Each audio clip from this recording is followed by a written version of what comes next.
My dear students, myself, Professor Vikram Chiro, Assistant Professor of Department of Computer Science and Engineering, looking at CBT Kamala and the Venkappa and Family College of Engineering and Technology. Okay. Today we are going to discuss a very important topic, that is applying SDLC concepts to your academic projects.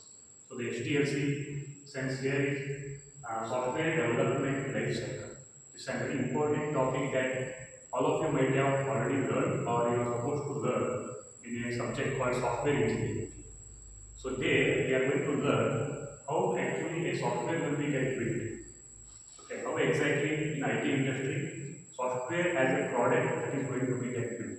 For that, a very important topic that we are supposed to learn everyone, that is software development life cycle. The thing is why this subject has been kept and where we can apply the things that we have learned in this software engineering subject or this SDLC concepts.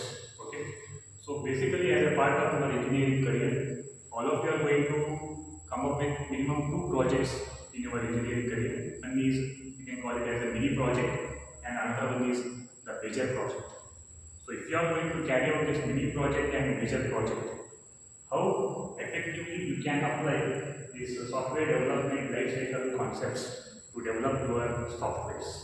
So that is very important. Simply learning the subject, getting some marks and passing the subject is not important, because tomorrow if you are going to join any IT industry as an employee, then your job is you have to involve in the development of any software project, and you will be carrying out all the concepts that you may have learned in this particular software engineering subject. So where the very important topic is and very basic and fundamental topic is the software development life cycle is concerned. So just have a look at the definition of this SDLC is concerned.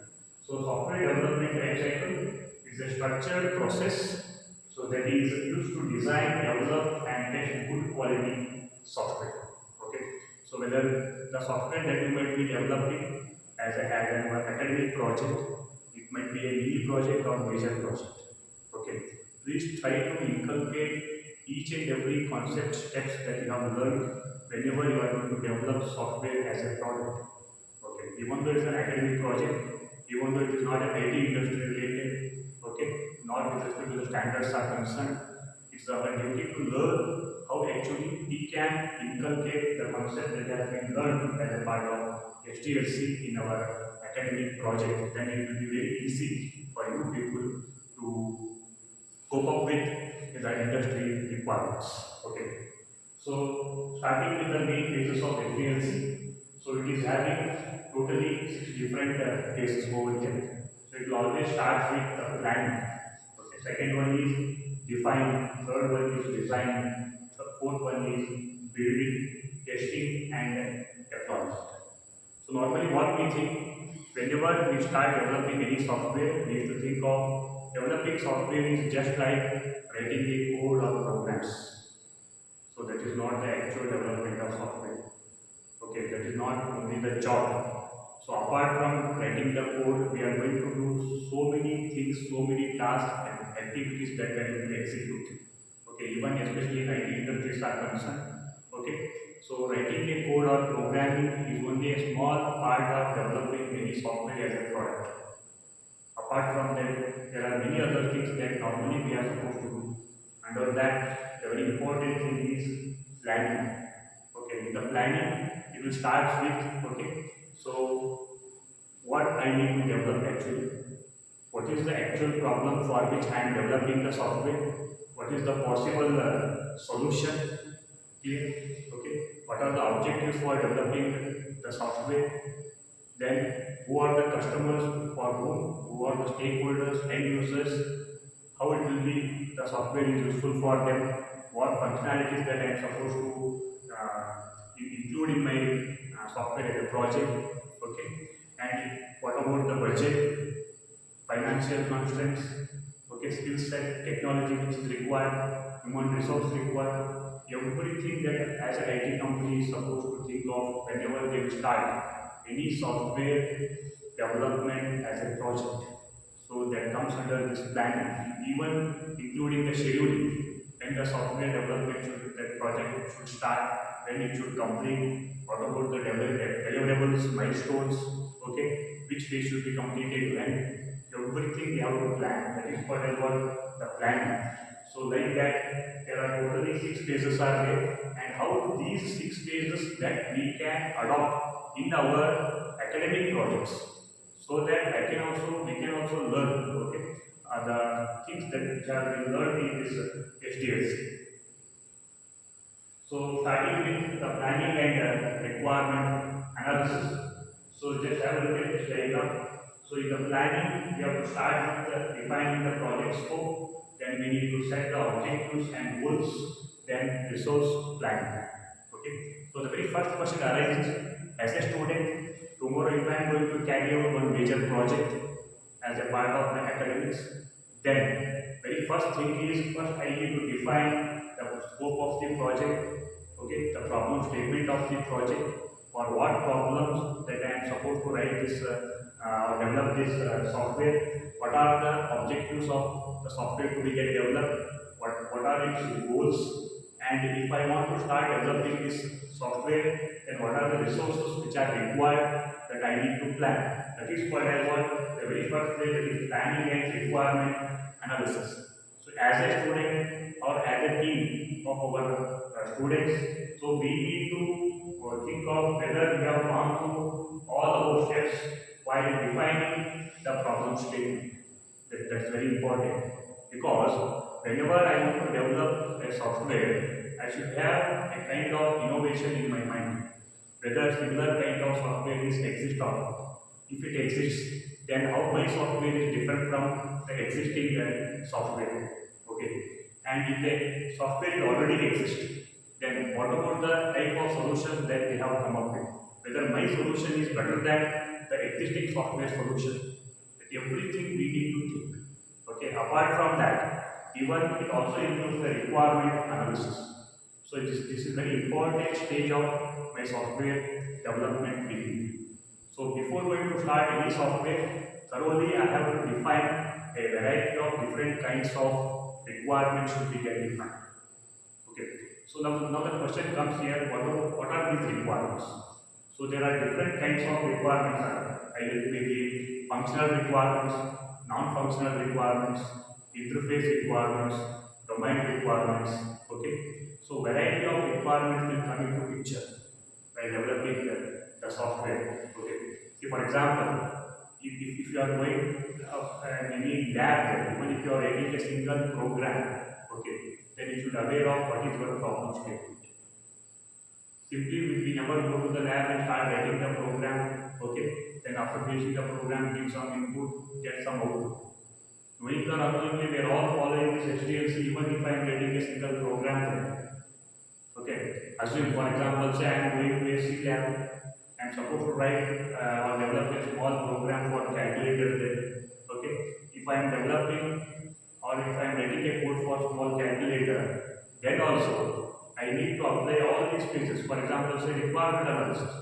I have to define what are the functionalities that my calculator program is going to deliver to the end users.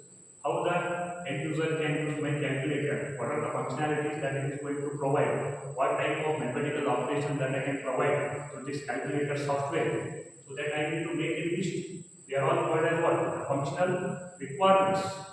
Then there comes the non-functional requirements. Means how effective and how reliable my calculator software is, how accurate it is, what is the speed of that software, with what speed it is able to calculate the problems, that is the numerical problems. So that all matters, that is called as the non-functional requirements. Okay, and for most of the softwares today, they are coming up with the interfacing with hardware. Then sometimes you can define interface requirements. Okay, because a software alone cannot be run. Sometimes we may need supporting the hardware also for that.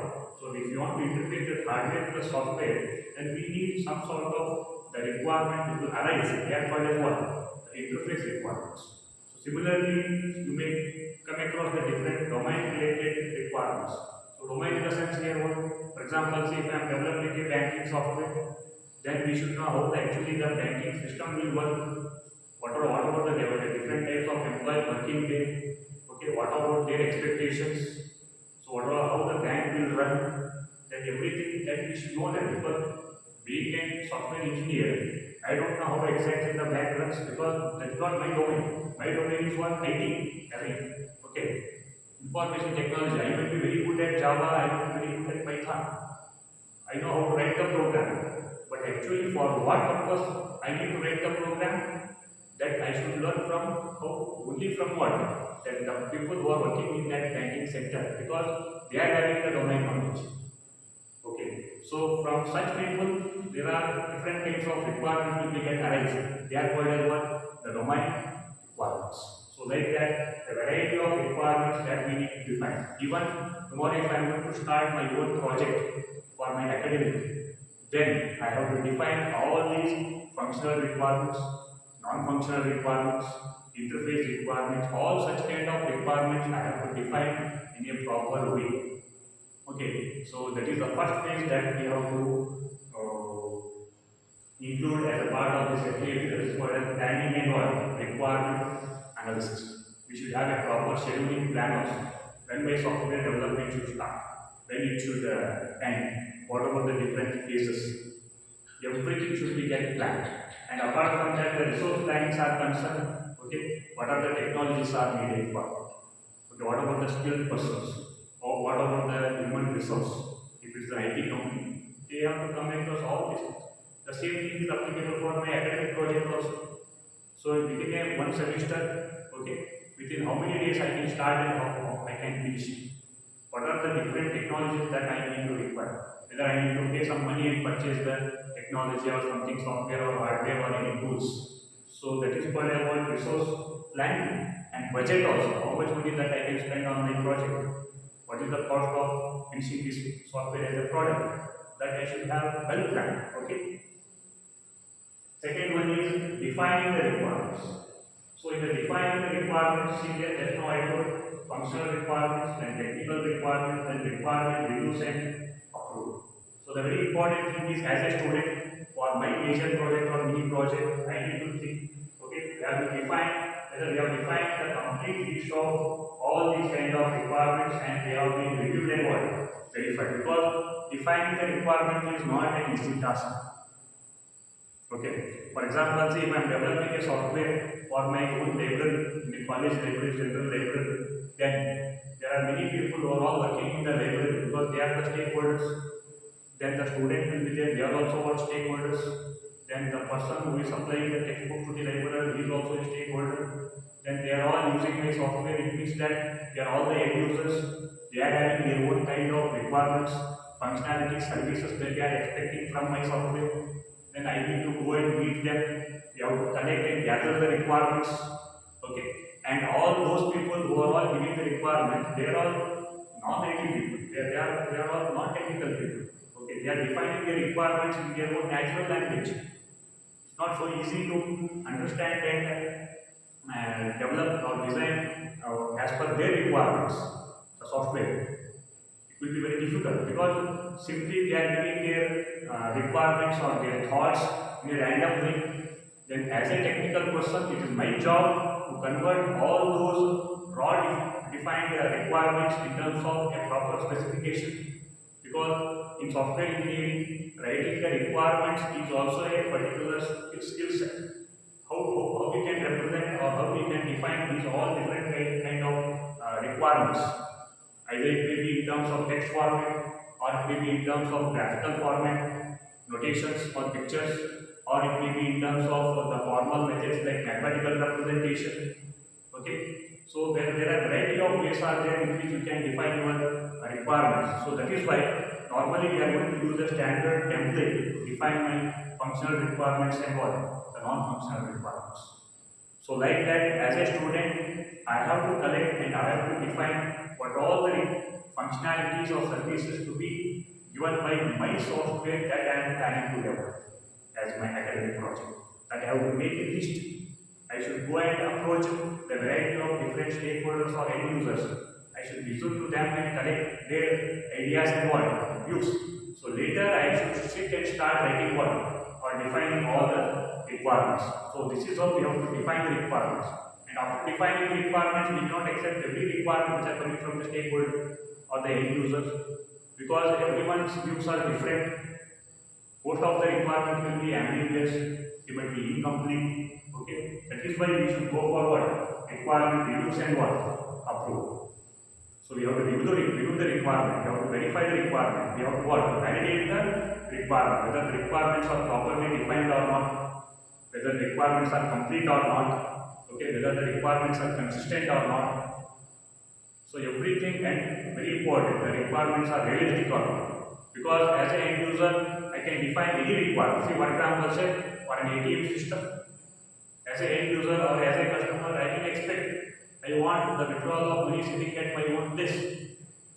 If it is possible to implement that requirement in reality, it is not possible. So that is why requirements should be realistic, means they have to be implementable.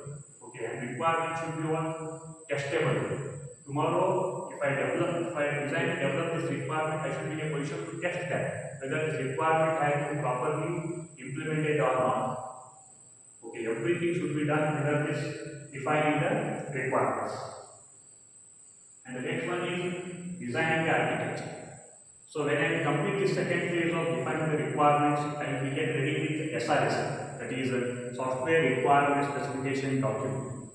So for an academic project also, I should develop my own small software requirement specification so that it will give a complete idea, okay, what I am developing in my software, what functionalities I am including, what is the expected, or what input I am supposed to give, what is the expected output, what exactly my customers or the end users requires, what about their expectation. Everything I will come to know that, and I can record in that one document that is called as what? SRS, that is software requirement specification. And that will be taken as an input for what is design architecture. Based on my requirements, then I will start thinking of how we can design my software. Because just like in my software engineering or computer science field is concerned, as a part of software development, every engineering discipline is also having this design. If you take electrical for machine design, mechanical, even if you take an example of civil engineering, so directly they will never start building that particular big buildings and other things. They will have a proper plan, design. For designing, once again, there are many tools are available today. Okay, everything that they will plan. Okay, so and every design will get represented in terms of what the graphical representation, how actually my software will look like if I develop. So that we should have a proper plan. That is called as what? The design. So within the design, okay, there are two types. Either it will be a low level design or it will be what? The high level design. So for my academic project also, I need to think. See, always with respect to the designs are concerned, there are different types of architectures have been defined in our software, depending on the type of the software I am supposed to develop. For example, say if my software is related to what? Web related, then my approach will be client server architecture. If my software is related to the database where I am storing and retrieving the data in a huge amount, then my approach will be repository model. Okay. Similarly, if my software is related to to provide more security and safety purpose, then my architecture choice may be a layered architecture. See there. So there are different types of architectural styles have been defined, and choosing this architectural design is always based on what type of software that I am going to develop. So similarly, in my academic projects, okay, so you try to think of what type of category of the software that I want to build. Based on that, you can think of this design architectures, and directly not only designing the architecture here at the abstract level, because I told that there are two different types of design. Low level design and what? High level design. For example, say if you take an example of this high level design, it's an abstract design where we are not going to get any in-depth information about the overall inner part of your overall the systems are concerned. Because whenever you want to develop any software, please never think of a software is a single entity. A software system is made up of many subsystems. where every subsystem is made up of what? A component, where every component is made up of what? A small functions and programs. So our development will always start with a program. When you combine more than one program, you will get what? A component. When you combine more than one component, you will get what? One subsystem. And when you combine more than one subsystem, you will get what? A system. So in the same way, just like divide and conquer. Okay. So whatever the problem for which you are developing a software, don't develop a single program or a single entity software to solve your problem. You have to divide that problem into what? Smaller problems, find out the solutions, merge all those solutions so that you get the one final solution for what? The problem. The same concept is applied even in our software development also. Okay. So with respect to high level design is concerned, it is very abstract, but when you get in depth of each and every at the component level, at the program level, then it is called as what? The low level design. Okay. So based on your requirement, you have to define the architecture, and not only that, just you need to check it out whether you have developed the system models. System models are very, very crucial and important role in part of this designing and modeling is concerned in software development, because in the previous stage, just try to recall, we have defined so many requirements, and every requirement can be better understood by what? Developing a small model. How we can represent that model in terms of the graphical representation. Because do remember, a picture is worth more than 1,000 words. When you represent what exactly you want to develop in terms of the graphical representation, you will have a clear cut idea in what the views, and you can better understand how exactly my system is supposed to be get what the development. That is why we have to come up with developing the system models, especially for the system models are concerned. It's a very big topic that is called in our software there is a UML, Unified Modeling Language. One big concept has been derived only for developing this system model, where we come across a variety of system model representation, graphical representations. Different types of diagrams have been developed, either static diagram or dynamic diagram, like use case diagrams, class diagram, object diagram, activity diagram, sequence diagram, collaboration diagram, okay, state machine model. See that variety of different types of system model graphical representation, that concept is available. So make use of that concept, learn that concept, and develop the system models for your software that you are going to build. You take every requirement, and that requirement should be represented in terms of this system model, and also you should choose an appropriate architecture as I told, just like repository model or layered architecture or client server architecture. All these things should be done even for our academic project also, because the same thing is already practicing even in the IT industry. They are all doing that. Okay, so that should not happen only after joining as an employee to them. As a student, it's my duty to what? Learn and apply whatever the concept that I have learned in my engineering courses to my real-time projects. And the fourth one is developing the product. So once your design is get completed, now you can convert that design, that is diagrammatic representation of the overall view of your software in terms of the coding. Okay, so the development consists of coding with following the particular standards. Then scalable, the code should be what? Scalable code, and there should be a version control. Then always you have to review your code. So all these things should be done under development. So that's why I told software development is not simply writing the code. See that before coming to this writing the code, you have completed three important phases. That is planning, then defining my requirements, then what? Design. Only after completing three major phases, now I am coming to writing the code. So developing software is not simply writing the code, please forget it. Okay, more than that, we are supposed to do a lot of work. Okay, that's the reason that today we are discussing this topic, how effectively we can apply this software development life cycles for our academic projects are concerned. Okay, so once you start your writing the code, you have to follow the particular standards. Okay, choose your appropriate programming language, tools for that. Okay, and whatever the code that you are writing, okay, what is your approach for coding? What about the quality of your code? See, when you will come to the development part is concerned, Normally, even in IT industry also. Okay. For writing the code, there is no particular standards or anything is available. Because writing a program is an individual skill set. How effectively I can write it? What about the quality of that program that I am going to write? So that all depends on my design. If my algorithm, okay, if the logic, if it is more effective, then automatically my program will also become more errorless or zero error. Okay, so that is why. And whatever the code that we are going to write, it should be always scalable. Scalable in the sense what? So it should be more flexible so that I can change my code at any time, I can improve my code, or I can add something extra to my code. Okay, that is scalable code and version control. See, every time, whenever we develop any software, do remember no software can be used without any modifications once you develop software for a longer period. Today, you might have observed, for example, to take the apps that you are using in your mobile, for every 3 to 4 days or 1 week, you will be asking for updates.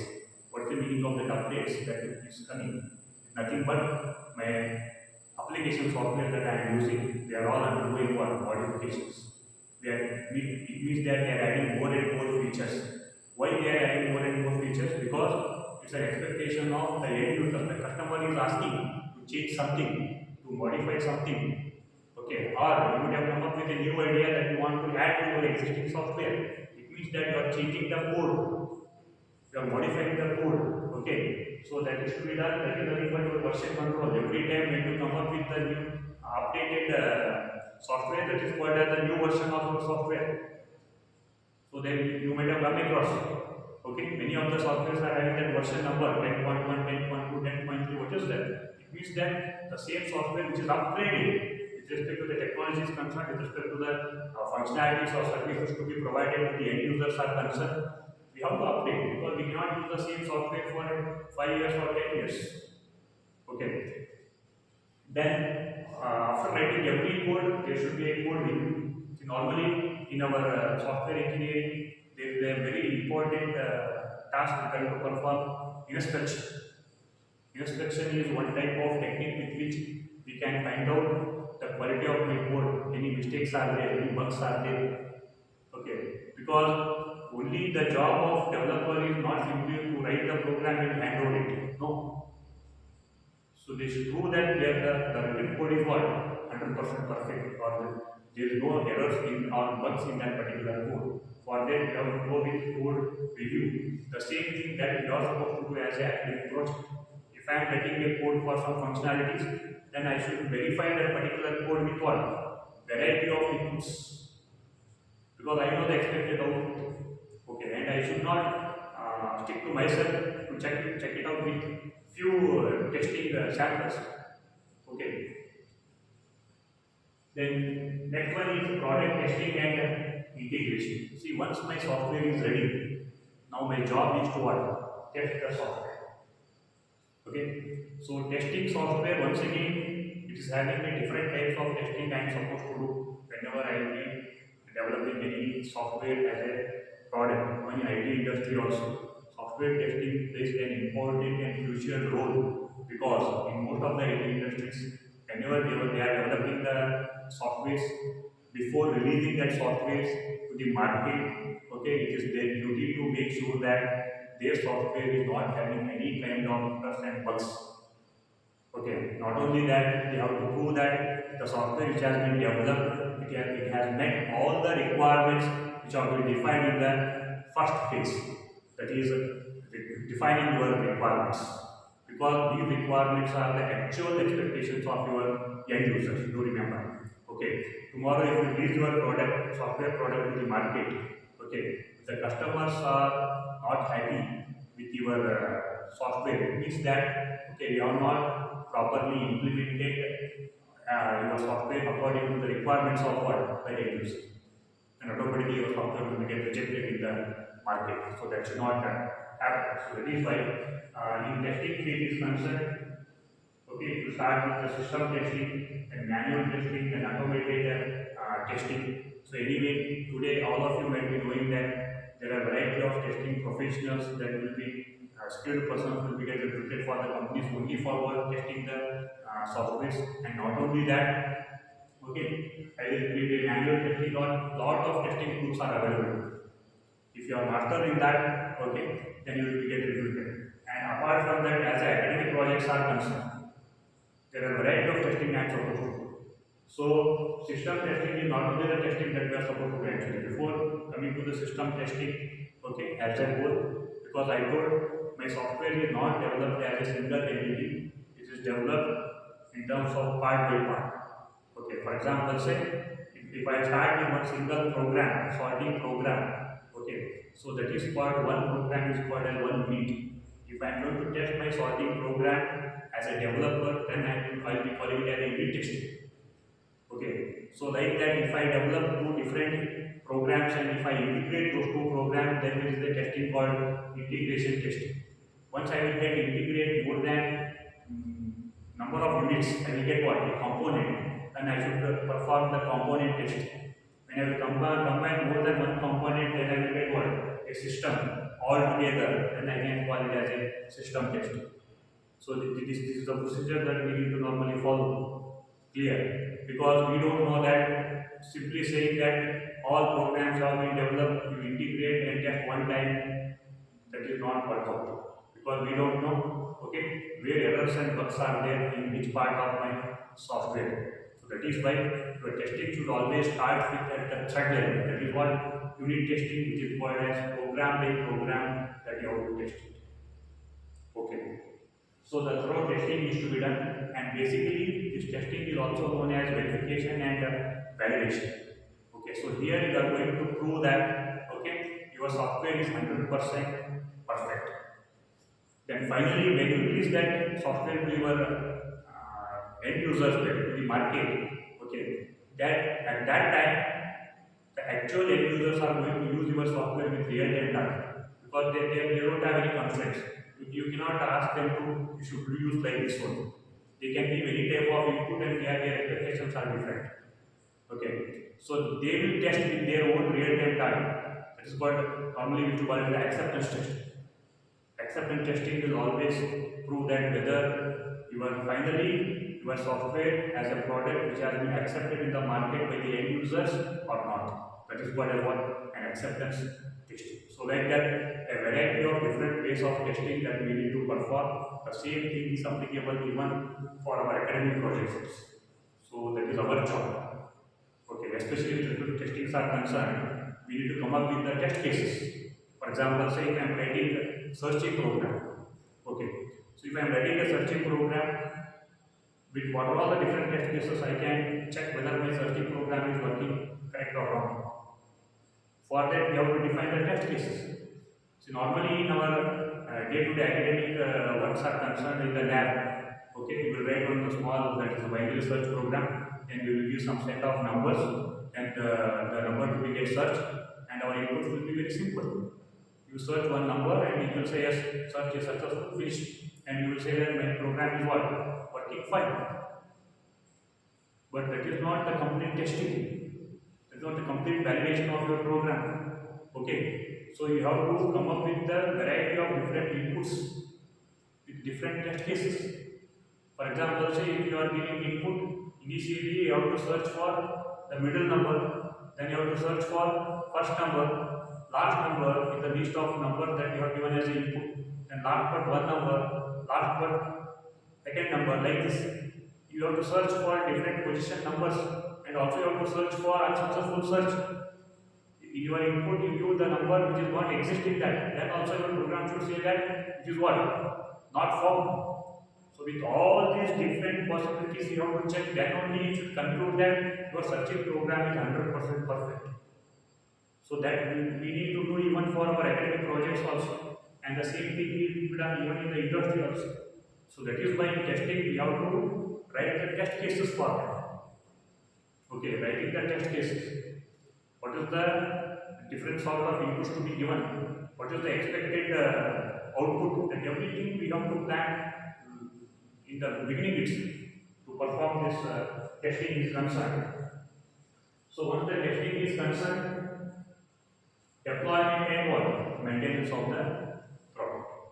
So once my software is ready, my testing is perfect, Now I will hand over my software to what? To the end users. They will start using the softwares. So they will, because they have defined their own set of requirements, then they will check whether all the functionalities are working properly or not. Everything, then they will do that. Okay, that is nothing but what deployment. Okay, then even in case of IT industries are concerned, anyway, as a academic projects are concerned, we don't need to have a proper planning of this release planning and other things because it's a small project. But still, we should have an idea of that. When they're supposed to be get developed, the development should get finished, and when I will start showcasing or giving to that end users, okay, and getting the feedback from the end users. But in IT industry, what happens?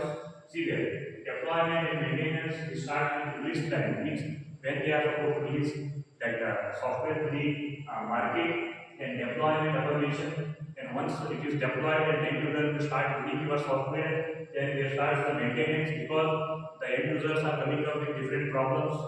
They may ask you to change your some of the requirements and functionalities, or somebody will ask you to add something new. So variety of different sort of problems will arise and you have to cope up with all these things. Okay, especially in our software developments are concerned, very important sentence. See, every software should undergo change. Change is inevitable. Nobody can stop the change. That's why I told you. Today, if you develop a software, within 1 or 2 months, you have to modify your software. Because the end user's expectations are daily changing. According to that, you have to modify. Okay? So that is the thing about maintenance. And for that, you are supposed to use the continuous feedback from your stakeholders or what? End users. And the same thing that we can adopt even in our academic projects. If I am develop that project for my library, then you hand over it to the library. You start ask them to use that particular developed software, get the feedback from them, and they will tell you, okay, where the problems are there, okay, what are the negative points, what are the positive points that you can collectively note down. Then you come back and make the changes to what your developed software. Okay, then your software will start evolving with nothing but evolution. Means your software will start changing, modifying as per the requirements of what the end users. So like that, till last day of that particular software usage, it will go on changing. So this is nothing but what the deployment and maintenance of the product. Okay. So even though we are carrying out of all these 6 phases as a software development life cycle, okay, my advice to all the students, whenever you are coming up with your mini project and major project, especially all computer science and allied branches, information science, even electronic students, okay, those who are developing software-based projects, please properly apply all these phases in your software development. Okay, if you follow all these phases, then automatically you will learn, okay, how quality software can be built and what are all the different phases activities that as a software developer I am supposed to approve. For the software industry, okay, don't think that everyone is writing a code. Okay, so most of the time, if I am putting 100% of effort to develop one software product, hardly 20 to 30% we are putting the effort for writing the code. So rest of my 70% efforts is go for only for requirement analysis, then design, then testing, and later maintenance. Especially maintenance is the most costly and a longer period work normally that every IT industry is going to manage for every software is concerned. But we always feel that maintenance is what a low grade job. No. Okay, because no customer can stay with the same software without any modification.